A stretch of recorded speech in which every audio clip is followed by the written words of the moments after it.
Halo semua, balik lagi bareng gue Vian Rafe. Dan seperti biasa di video kali ini gue bakalan lanjutin alur cerita yang sebelumnya pernah gue upload. Dan gak kerasa juga gue udah sampai ke session 16 nya ya dari alur cerita kelanjutan Battletrog The Heaven ini. Dan tanpa banyak basa-basi lagi, yuk kita langsung check this out aja alur ceritanya.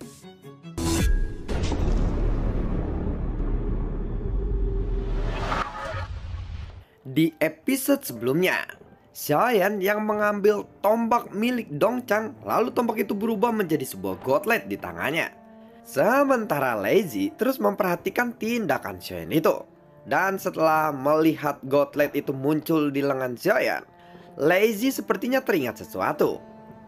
Benda itu terbuat dari teknologi Stygian yang kuno. Aku pernah melihatnya, tetapi aku tidak bisa mengingat siapa yang telah menggunakannya. Namun, benda ini cukup bagus. Jika kamu bisa menggunakannya dengan baik, ini akan menjadi senjata yang sangat kuat, ucap dari Lazy. Saat Xiaoyan menggerakkan pikirannya lagi, gauntlet di lengannya itu berubah kembali menjadi bentuk tombak. Hei, waktunya sudah hampir tiba. Penyerapan petir ini juga sudah tidak memiliki banyak efek kepadamu. Jadi aku menyarankan kepadamu untuk segera menemukan beberapa planet. Mungkin kamu bisa menemukan jiwa yang cocok untuk dijadikan klon avatarmu. Aku rasa 100 tahun tidak akan cukup lama untuk membuat mereka melupakan perubahan yang terjadi di Yang Hestar ini, ucap dari Lazy. Mendengar itu, kemudian mereka pun segera pergi dari sana. Namun mereka masih tidak memiliki tujuan yang pasti kali ini. Dalam sekejap mata, 10 tahun pun telah berlalu di dalam perjalanan ini. Setelah 10 tahun melakukan perjalanan, Xiaoyan menemukan sebuah kapal. Dan ada lusinan orang kurus di kapal itu. Di setiap sudut kapal, mereka harus menggunakan kekuatannya sendiri agar kapal itu bisa terus melaju. Sebagian besar dari pria kurus ini hanyalah fighting god bintang 2. Dan kurang dari sepertiga sumber gasnya yang ada di tubuh mereka. Namun ada 2 fighting god bintang 3 yang sedang duduk bersila di dek kapal. Tampaknya mereka berdua yang mengendalikan arah kapal itu. Di belakang mereka berdua ada tempat tidur yang sangat besar. Di tempat tidur itu ada seseorang pria yang sangat gemuk. Pria gemuk itu bersama seseorang wanita pendek dan kurus, tetapi wajahnya agak cantik. Sekilas mereka melihat Xiaoyan yang masih duduk di dalam bola petir itu. Xiaoyan juga masih memejamkan matanya untuk bermeditasi. Dan aura sumber gas yang keluar sangatlah tipis. Akibatnya itu akan memberikan perasaan aneh pada orang-orang yang merasakannya. Ada yang salah dengan orang itu. Namun, mungkin saja orang itu memiliki harta yang berharga untuk kita, ucap dari si pria gendut. Pria gendut itu lalu menyempitkan matanya dan menatap ke arah Xiaoyan dari kejauhan. Bola petir dan kapal itu pun semakin berdekatan. Dan kekuatan yang tidak terlihat pun saling menekan satu sama lainnya. Xiaoyan tidak ingin terlalu memperhatikannya. Namun pada saat bola petir melintasi kapal yang rusak itu, tiba-tiba ada 2 cahaya merah menyilaukan yang melesat ke 2 orang petarung fighting god bintang 3 yang berada di dek kapal itu. Di saat yang sama, cahaya merah itu juga melesat ke arah pria gendut. Muncul 3 cahaya merah saat ini, dan tiba-tiba itu mengejutkan mereka bertiga. Ekspresi pria gendut itu lalu berubah secara drastis. Tiba-tiba pria gendut itu memandang ke arah Xiaoyan yang masih duduk dengan menutup matanya. Cahaya merah ini adalah milik utusan tanah hukuman para dewa. Dan mungkinkah dia adalah yang membunuh utusan itu? Tetapi dia hanya fighting god bintang 3. Cepat hentikan dia. Jangan biarkan dia kabur. Ini adalah keberuntungan buat kita. Ini adalah kesempatanku juga. Jika aku bisa menyerangnya, hadiah dari aliansi dewa pasti akan sangat besar, ucap dari pria gemuk itu kepada teman-temannya. Kemudian mereka pun langsung melesat mengejar Xiaoyan.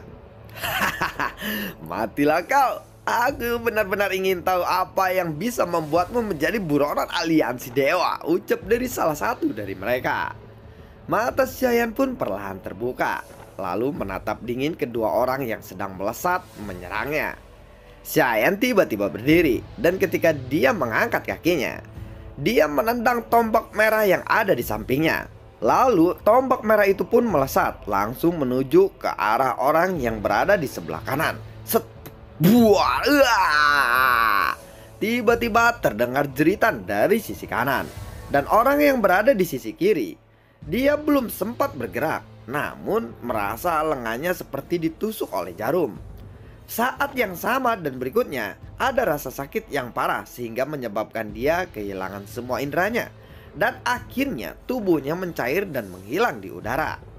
Adapun orang yang berada di sebelah kanan, dia sudah tertancap tombak merah di perutnya. Lalu saat Xiaoyan menoleh, tombak merah itu tiba-tiba meledak dengan kekuatan yang kuat. Ledakan itu menghancurkan perutnya hingga berlubang. Meskipun belum mati, orang itu sangat ketakutan. Adegan ini benar-benar membuat ngeri dua orang fighting god bintang 3 yang masih berada di dalam dek kapal. Dalam sekejap, Xiaoyan bisa membunuh rekannya dan melukai yang lainnya. Pikiran mereka pun langsung dipenuhi oleh ketakutan. Tiba-tiba mereka memikirkan pertanyaan yang mengerikan. Mengapa orang ini begitu diinginkan oleh aliansi dewa? Aliansi dewa tidak menjelaskan alasan mengapa mereka menginginkan Xiaoyan. Wajah dua orang fighting god bintang 3 itu langsung pucat. Kemudian petir pun muncul di udara. Terbuat, mereka semua langsung hancur oleh petir-petir itu. Xiaoyan lalu melambaikan tangannya, dan sumber gas dari dua fighting god bintang 3 yang mati dengan cepat itu lalu mengembun dan berubah menjadi pil sumber gas yang muncul di tangan Xiaoyan pada saat ini. Semuanya telah terjadi dalam waktu sekejap mata. "Kenapa kalian tiba-tiba ingin menyerangku?" ucap dari Xiaoyan sambil memandang ke arah pria yang gendut itu. Wajah pria gendut itu lalu menunjukkan ekspresi yang menyedihkan. Xiaoyan tidak memancarkan tekanan yang kuat kepadanya, tetapi Xiaoyan menatapnya saja. Pria gendut itu lalu mengeluarkan keringat dingin di sekujur tubuhnya. Sepertinya aku salah paham. Ini hanya salah paham. Aku telah menyerang orang yang salah. Maafkan kami akan segera pergi dari sini, ucap dari pria gendut itu. Ketika dia melihat Xiaoyan membunuh dua jenderalnya dengan begitu mudah, dia tidak bisa mengetahui kekuatan sebenarnya dari Xiaoyan ini. Padahal pancaran aura Xiaoyan hanyalah fighting god bintang 3 saja. Tetapi Xiaoyan bisa membunuh dua orang fighting god bintang 3 dengan sekali cetakan tangan saja. Pemandangan ini cukuplah membuat mereka terkejut. Pria gemuk itu pun segera mundur. Namun saat dia hendak pergi, tiba-tiba ada petir yang menyambarnya. Ting, buar! Karena kamu sudah menyerangku, maka sebaiknya jangan terburu-buru pergi, ucap dari Xiaoyan. Lalu kemudian Xiaoyan pun mengangkat lengan kirinya, menghantamkan tinjunya ke arah pria gemuk itu. Petir pun lalu meledak di lengannya, dan kekuatan destruktif pun menutupi seluruh kepalan tangan Xiaoyan. Xiaoyan tidak menggunakan labu harta karun dan tombak merah lagi. Dia juga tidak menggunakan lebah beracun atau bahkan Fearless Lotus Flame. Pukulan ini hanya menggunakan kekuatan fisiknya saja yang memiliki lautan petir level 2000 di tubuhnya. Ini karena Xiaoyan ingin melihat seberapa besar kekuatan fisiknya sekarang. Tetapi pria gendut itu tidak tinggal diam. Dia segera berteriak dan tiba-tiba lemak di sekujur tubuhnya pun bergetar. Dan dalam waktu yang singkat, dia telah berubah menjadi pria yang berotot sempurna. Dia menahan serangan Xiaoyan dengan pukulan terkuatnya. Sebuah, kedua tinju itu pun saling berhadapan, dan energi yang kuat pun lalu meletus. Kedua orang itu pun sedikit terhuyung ke belakang. Namun mereka berdua langsung bergerak dan beradu serangan lagi. Dalam waktu yang sangat singkat, mereka telah melakukan serangan ratusan kali, saling baku hantam dan melancarkan serangannya masing-masing. Tubuh Kai An, nama dari si pria gendut, mulai mengeluarkan asap putih. Sepertinya wujud berototnya tidak akan bertahan lama. Xiaoyan lalu menghela nafasnya. Sekarang kekuatan fisiknya hampir sama dengan kekuatan fisik Fighting God bintang 4. Dan ini belum mencapai kekuatan fisik yang sama dengan Fighting God bintang 5. Untuk menghadapi kekuatan fisik Kai An yang bahkan mungkin Fighting God bintang 4 saja belum bisa mengalahkannya. Namun sekali lagi Kai An tidak menggunakan sumber gas, namun dia menggunakan kekuatan fisiknya karena kekuatan fisiknya sangatlah kuat. Namun itu akan sulit untuk melukai Xiaoyan. Kai An sekarang jelas sadar jika dia tidak menggunakan sumber gasnya, dia tidak akan bisa mengalahkan Xiaoyan. Mereka beradu serangan fisik kali ini, seolah-olah Xiaoyan hanya mencoba kekuatan fisiknya saja sekarang. Setelah beradu serangan hingga ratusan pukulan, masing-masing dari mereka belum terluka. Tetapi Kai An sepertinya sudah sedikit merasa lelah. Pantas saja kamu sangat diinginkan oleh aliansi dewa. Kali ini aku akan memperlihatkan kekuatan Fighting God bintang 4 yang sebenarnya. Aku pasti akan membunuhmu. Meskipun aku menggunakan semua sumber energiku, tapi aku yakin bahwa itu akan sepadan, ucap dari Kai An. Ya, buar. Kai An pun berubah menjadi Fighting God bintang 4. Kekuatan fisiknya juga melonjak dengan sangat drastis. Kai An seketika lalu menjadi kurus dan gelombang energi pun menyebar dari tubuhnya. Apakah aku harus turun tangan untuk membantumu? Ucap dari Lai Ji yang melihat pertarungan mereka. Dia sedang duduk anteng-anteng di dalam bola petir itu, tetapi dia sama sekali tidak memancarkan aura kekuatan, sehingga sulit bagi seseorang untuk menyadari keberadaan Lai Ji ini. Dia malah santai-santai menonton pertarungan itu. Tidak perlu. Kita lihat apakah aku bisa membunuh orang ini atau tidak dengan kekuatan fisikku, ucap dari Xiaoyan. Xiaoyan lalu perlahan mengangkat tangannya dan sebuah petir pun terbentuk di ujung jarinya. Hei, sejak kapan dia bisa menguasai teknik petir jariku itu? Gumam dari Lai Ji di dalam hatinya. Dengan satu gerakan saja, aku pasti bisa mengambil nyawamu, ucap dari Kai An. Segel tangan Kai An pun lalu berubah dan sumber gasnya di sekelilingnya melonjak dengan gila-gilaan. Pada saat ini di depannya ada 7 bola dengan warna yang berbeda yang terbentuk. Dan bola-bola itu mengelilingi Xiaoyan. Kamu tidak akan bisa mengalahkanku. Dengan itu ucap dari Xiaoyan. Saat Xiaoyan mengangkat tangannya, dia memperlihatkan bola petir di ujung jarinya. Teknik jari petir, ucap dari Xiaoyan. Kekuatan petir yang agung pun berubah menjadi seberkas cahaya yang mengalir keluar dan kecepatannya sangatlah cepat. Benar-benar tidak dapat dihindari. Dan Kai An sepertinya tidak berpikir untuk menghindari serangan Xiaoyan itu. Dia juga berteriak dengan sangat marah. Dan 7 bola ajaib miliknya pun segera melesat menyerang ke arah Xiaoyan. Tetapi pada saat pikiran Xiaoyan bergerak, armor pohon roh pun muncul di tubuhnya. Dan vitalitas yang agung pun segera memenuhi tubuh Xiaoyan. Sekarang Xiaoyan hanya menggunakan pikirannya saja untuk membentuk armor dan juga sebuah senjata atau gauntlet di tangannya agar bisa menjadi tombak atau gauntlet. Itu sangat kemajuan yang luar biasa.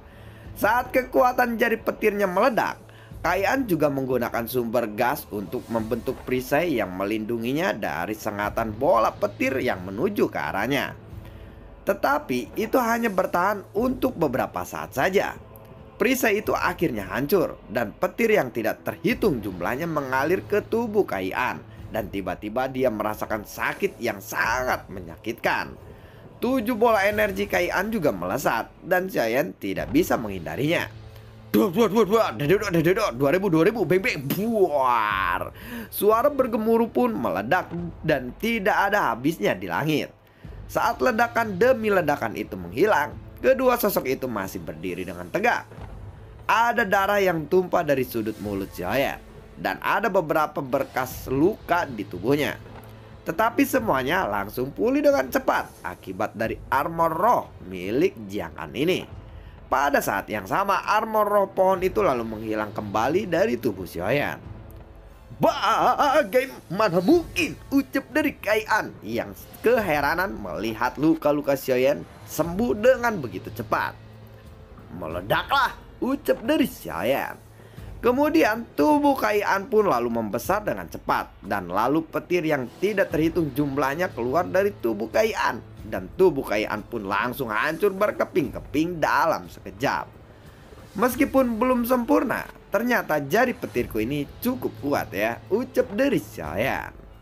Di dalam kapal milik Kai-an yang rusak itu ada lebih dari selusin fighting god bintang 1 dan 2. Dan sumber gas di tubuh mereka sangatlah tipis.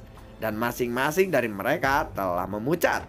Mereka kemudian menatap kosong melihat pemandangan yang baru saja terjadi.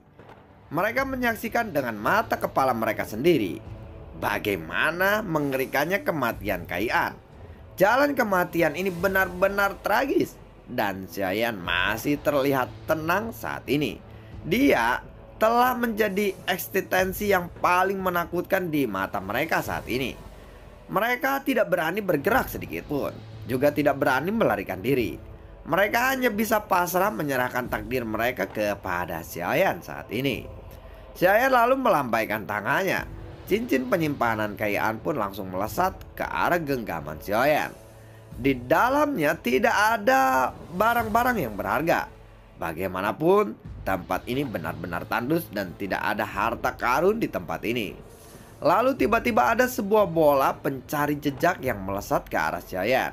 Dan bola itu meledak dengan cahaya yang sangat menyilaukan.